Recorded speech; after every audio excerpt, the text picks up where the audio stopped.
avant de lancer vraiment les présentations, quelques mots, voilà, pour vous dire dans quel cadre finalement s'inscrit cette journée, et puis quelques mots aussi d'organisation. Comme l'a dit Denis Carretier, cette journée s'inscrit dans le cadre donc de journée IRD, Innovation, Recherche, Développement, où depuis plusieurs années en Occitanie, Chambre régionale d'agriculture et Institut technique co-organisent, alors plutôt traditionnellement par filière, des journées en lien avec les préoccupations des agriculteurs et des conseillers. Et donc cette année, il a été collectivement décidé, au regard des 2 années culturales 2022-2023, où le changement climatique a tout particulièrement impacté les filières agricoles régionales, d'organiser cette journée avec un thème commun, fédérateur, que ce qui est celui de l'adaptation de l'agriculture au changement climatique. Alors, quelles sont les finalités de cette journée ?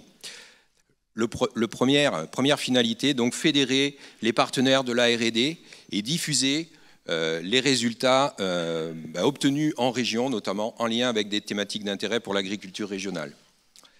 Le deuxième, c'est bénéficier de l'expérience de praticiens, agriculteurs, techniciens.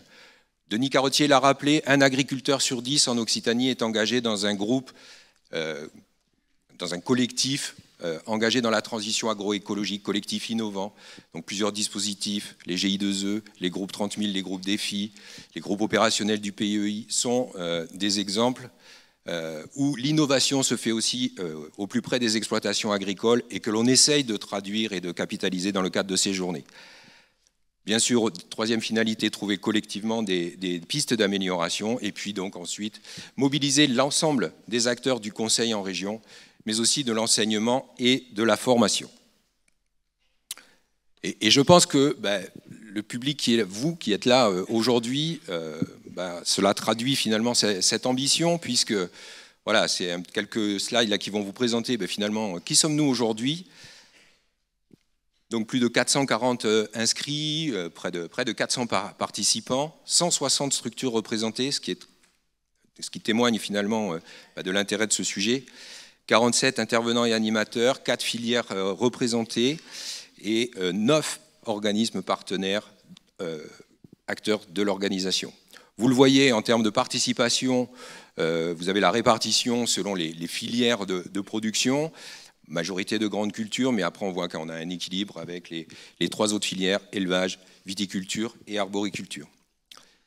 Si on s'intéresse maintenant aux structures dont vous êtes issus, vous voyez qu'on a, certes, une prédominance du réseau des chambres d'agriculture, mais au-delà, une diversité d'acteurs qui est très intéressante, avec bien sûr des acteurs du conseil, coopératives, négoces, instituts techniques, des acteurs du monde de l'enseignement, de la recherche, des services de l'État et de ses agences, la région bien sûr qui est à nos côtés aujourd'hui, les interprofessions et puis aussi des organismes bancaires, ce qui témoigne aussi de l'impact que peut avoir ce sujet sur l'activité.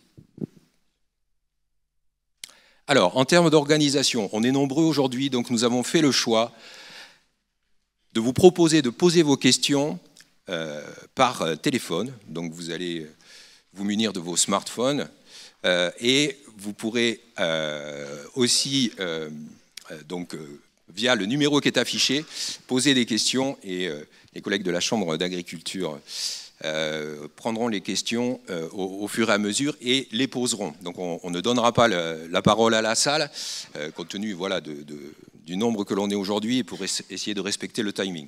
Vous avez dans votre livret aussi le rappel de ce numéro si vous n'avez pas réussi à le capter. Voilà, donc rapidement vous dire comment se déroule la journée.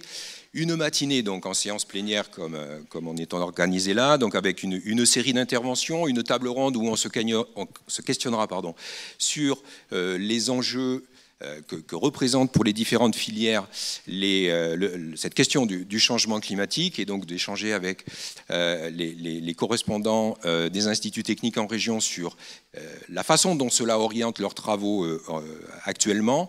Et puis on se questionnera aussi, puisque vous êtes une majorité d'acteurs du Conseil, finalement, sur le sujet de qu'est-ce que cette notion du changement climatique change ou doit changer dans l'approche du Conseil aux agriculteurs. Et puis nous aurons la chance en fin de matinée d'avoir avec nous Jean-Marc Touzard, directeur de recherche à INRAE, qui jouera le rôle donc de grand témoin et qui nous écoutera tout au long de la matinée et donnera un petit peu sa perception et nous dira quelques mots.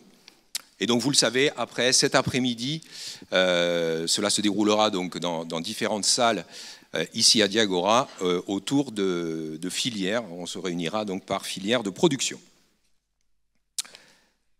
Donc, on va lancer tout de suite les présentations. Et pour la première présentation,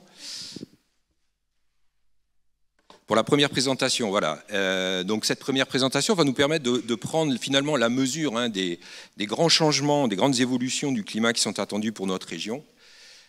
Mais aussi et surtout, elle nous permettra de caractériser l'impact actuel de ce changement climatique sur l'agriculture, et au travers d'indicateurs climatiques, d'indicateurs agroclimatiques, il vous sera présenté donc ces impacts, et l'idée évidemment c'est que vous puissiez ensuite vous les approprier.